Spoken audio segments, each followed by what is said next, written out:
Hi dears. ഡോ നീ എന്ത് കഞ്ഞിയാടോ എന്ന് പറഞ്ഞ് കൂട്ടുകാരെയൊക്കെ കളിയാക്കുന്നവരായിരിക്കും നമ്മളിൽ പലരും. അത്തരത്തിൽ കഞ്ഞി എന്ന വിളി കേൾക്കുമ്പോൾ പലപ്പോഴും നമ്മുടെ മനസ്സിലും ഒരു ദേഷ്യം അല്ലെങ്കിൽ വിഷമം തോന്നാറില്ലേ? എന്നാൽ ഇനി അത്തരത്തിലുള്ള വിളി കേൾക്കുമ്പോൾ നിങ്ങൾ ആരും ദേഷ്യപ്പെടേണ്ട കേട്ടോ. മാത്രമല്ല നമുക്ക് അഭിമാനിക്കാനുള്ള വകുപ്പുണ്ട് ഇതിൽ.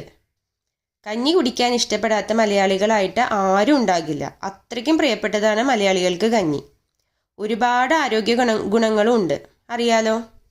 ഇന്ന് ഞാൻ അബിക്കുട്ടനും ലഞ്ചിന് ചെറുപയറും ഉലുവയും കുറച്ച് നേരം സോക്ക് ചെയ്ത് നല്ല ഉണക്കലരി ഇട്ട് കുക്കറിൽ വെള്ളം ഒഴിച്ച് 4 വിസിൽ വെച്ചു കേട്ടോ. നല്ല ചുട്ടപ്പപ്പടവും ഉണ്ടായിരുന്നു, അച്ചാറും ഉണ്ടായിരുന്നു. നല്ല അടിപൊളി ടേസ്റ്റ് ആയിരുന്നു കേട്ടോ. നിങ്ങളിൽ എത്ര പേർക്ക് കഞ്ഞി, ഇതുപോലെ നല്ല ഹെൽത്തി ആയിട്ടുള്ള കഞ്ഞി, ഈ ചൂടത്ത് നല്ല തണുപ്പ് നൽകുന്നതാണ് ഉലുവയും ചെറുപയറും, ഇഷ്ടമാണെന്ന് കമൻറ്റ് ചെയ്യണേ. താങ്ക്